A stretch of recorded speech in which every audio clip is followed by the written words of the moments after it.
was a survey that was done actually in the state of Michigan. They looked at 2,000. They surveyed 2,000 players, ages 13 and under, and then they also surveyed 3,000 of their parents. And they gave them just one question. They wanted them to rank of coaching traits. They gave them 6 traits. They were development, enthusiasm, fairness, fun, knowledge, and winning. And all they said is rank it from most important to least important, what you want in a coach. So again, they were development, enthusiasm, fairness, fun, knowledgeable, and winning. So the players did this. What do you think they picked last? What is least important to the players? Exactly, winning. How about the parents? What is least important to the parents? That was second least. No, come on. Well, actually, that's a good point, fairness, because they don't want fairness because they think their Johnny's the best and they want him to have all the ice time, right? So I hope I don't get a fair coach. But it was actually development.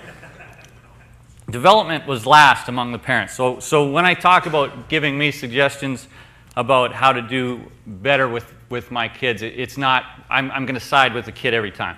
It's not about winning at all. It's about development. So when the puck drops for the game, our jobs, way overrated. Okay? Way overrated. I think our jobs at practice are way underrated. And if you're going to have a great team that plays on the same page, what you do at practice is extremely important. But when puck drops for a game, our jobs are way overrated. And what I mean by that, I think there's been an influence of football coaches, basketball coaches, especially where I am in the United States, that they think that, football coaches, you see them drawing up plays and firing them in and yelling what to do, and basketball players running up and down the court, or basketball coaches, running up and down the court with their team, even like getting in a defensive stance and giving numbers like these are the matchups I want and this is the play we're going to run. And I think there's been some of that has crept into hockey. You see coaches, and I'm not just talking in the States. My 10-year-old played 3 tournaments in Canada, and it's here too. I'm telling you, you see it at the youth level, and I also see it when you go recruiting, whether it's in junior or AAA or prep schools. You see coaches yelling direction to the kids. Often to the extent where every kid that touches a puck, he'll yell what to do. Pass it to Johnny, pass it to Johnny. Go D to D. Fake and go wide, fake and go wide. Fake the shot. Like, they yell directions at kids throughout the whole time. I think that's doing a real disservice. Hockey is about reading and reacting, okay? It's not about listening and doing. It was, Glenn. So I tell you what, one thing I do know, you don't learn hockey IQ by yelling at a kid and telling him what to do. They don't like it, number one, and it's hard. I remember, you guys might know the name Kevin McClellan. He played for the Oilers. He was a tough guy. He got 4 Stanley Cups.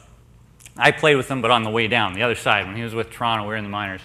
And we had one shift, he came off, and he's sitting next to me. He called the coach over. His coach came over, he said, "Hey, yell at me one more time when I have the puck, I'm going to knock you out."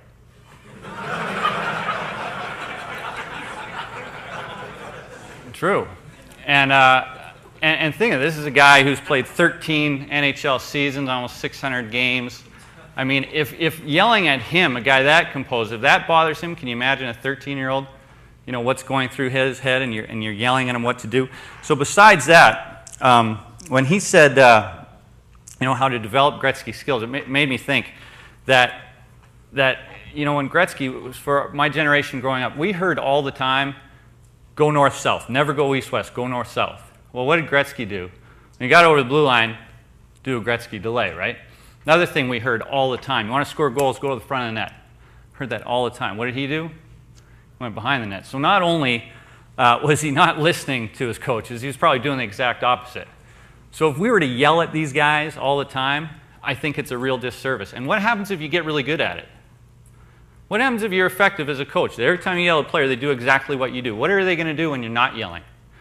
Think about that. So the other thing he said, what was he? He said, Glenn Hanlon said, they do not think like you, nor should they. And it made me think again, I don't know how to turn this on, it made me think again of Gretzky. I grew up in Edmonton in the 80s, and it was so much fun. it was just a blast to watch this team. And I'll tell you something that made me think about this when he said, we don't think like them, or they don't think like you, and nor should they. So here's what happened. I used to watch games on TV, and then at night, and then after the game, I'd listen to the radio and listen to the interviews. So here's what I saw. So Gretzky was behind the net, Curry was in front, and Gretzky passed to Curry and he scored. So that was what I watched on TV.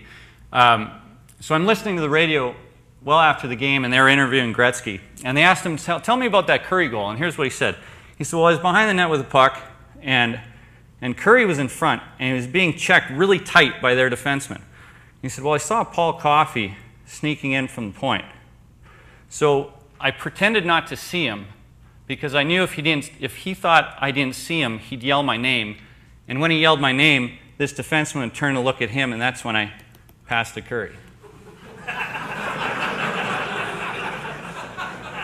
And he said it just like he said it like that's the way the game's played. I mean, I don't even know what game that is. That's ridiculous. So when he says that, keep that in mind. Not everybody thinks like you, nor should they. And if we're going to implant our thoughts on these players all the time, I think we're doing them a real disservice. So I did the same thing. I went, bought a ticket. I went to go watch Hitch. And bought a ticket, got my little notebook out, sat there the whole game, and I watched hits. And you know what? It was really, really boring. It was, no offense, but it was a waste of $50. He didn't do anything.